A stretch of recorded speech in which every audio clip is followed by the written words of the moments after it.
A lot of times when I wake up, I feel inspired, so I already go ahead and get my pen and pad and just write it down, get it out my head so I can envision it and make it come to light. So normally what I do after that, I just hop on my laptop and try to create what I had in my head so I can bring it to life and let the world hear what I got.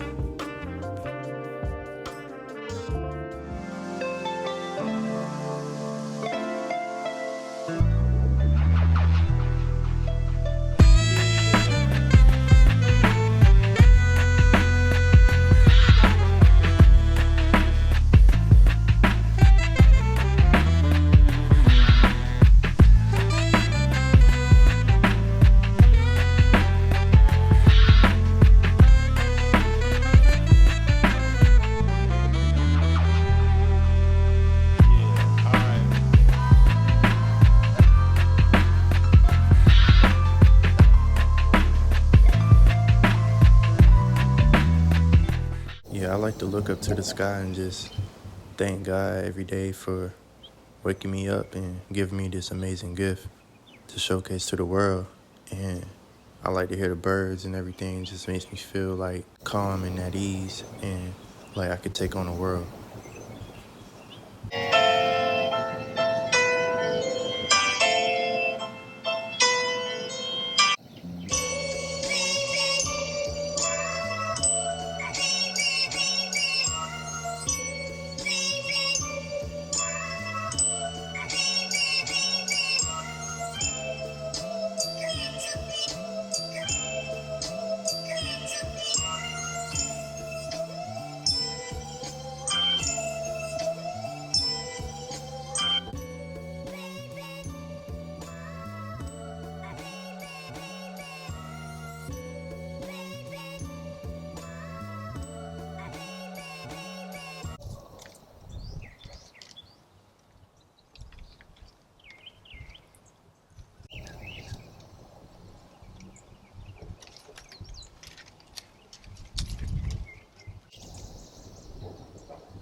When I was making this album, I really had to really zone out and channel into, how I wanted my music to sound to the world.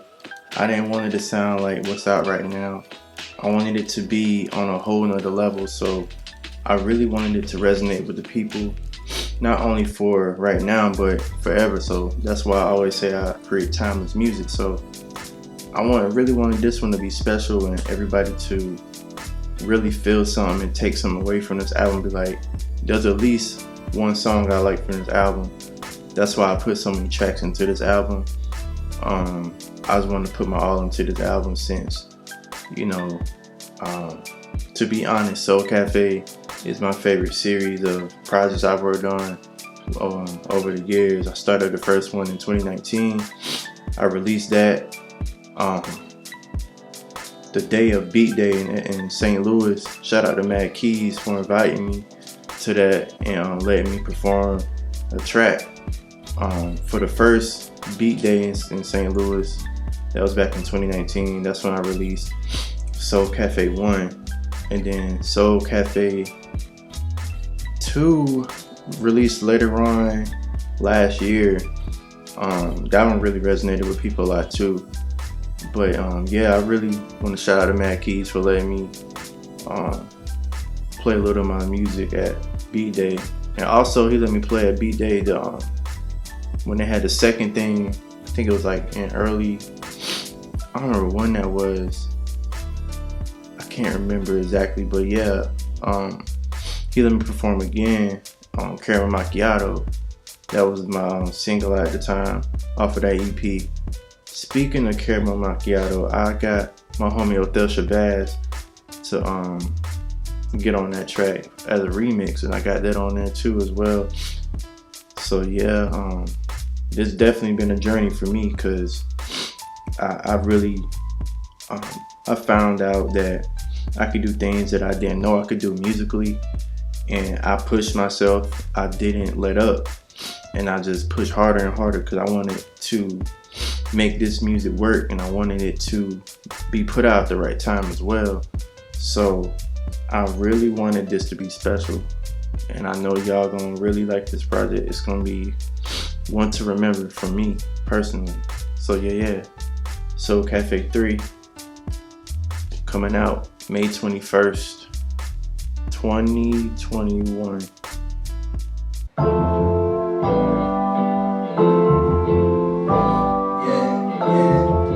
What up, Zairis TéJion? You a legend for this one, son. Believe that. You family for life too. Me, you know me, I'm Shabazz. Coming with that soul, you know how I go. Yeah, sipping that caramel macchiato. I think I hit that lotto. She a sweet name, family from Morocco. Or was it Cameroon? Hard to remember. I'm sipping on the caramel macchiato. I say thank you God, I know I hit the lotto. But leave her alone, dog. That's all I'm gonna give y'all. Y'all gotta listen to the album. Make sure y'all follow Othel Shabazz. That's my homie right there. He from the Ville too. Yeah, look what I found. My Beat Day Pass. Shout out to Mad Keys for this. Putting on this dope event. This was back in 2019. Yeah, definitely was a day to remember. I met a lot of cool people out there. But yeah, after moving from St. Louis back to Ville, Fayetteville, North Carolina, and really just being in the house and stuff like that really made me like, yo, I need to do something. I need to create more than I was before. So every day is a challenge, but I mean, it's a challenge that I'm willing to face, take head on, and just drive through it. Make sure I give it my best and keep it moving.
yeah, so during this quarantine, it's really taught me to zone in and get my music right and my musicality and my keys playing and everything to be, precise how I want it.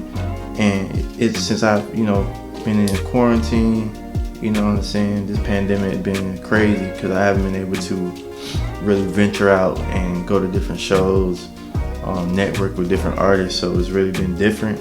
But I mean, that's what we got computers and stuff for. So I hit up a few people for features. So you'll see a couple features on there as well.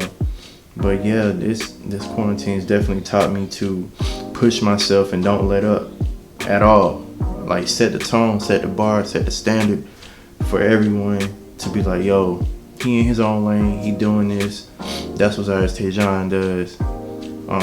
And nobody would like question me. They'll just rock with me because they already know that I'm in my own lane. I'm doing how I want to do it. That's why, like, with my music, I like to infuse like hip hop, jazz, dance, electronic, like all kinds of stuff. Because I mean, I come from a musical black background, so I really wanted to include all genres. Because I mean, I'm not a person that's just stuck on one genre.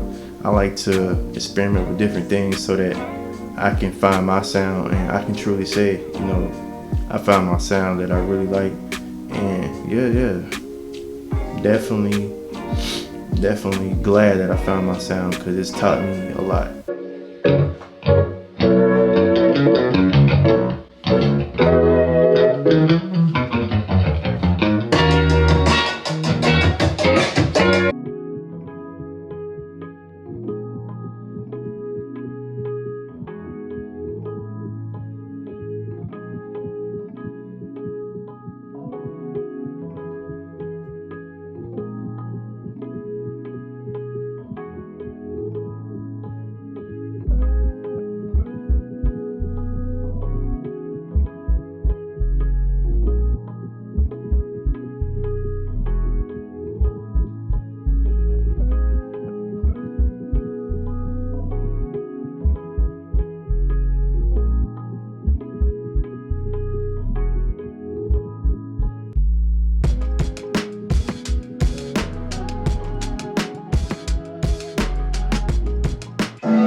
Man, like, music is my life. I don't know what I'd do without it.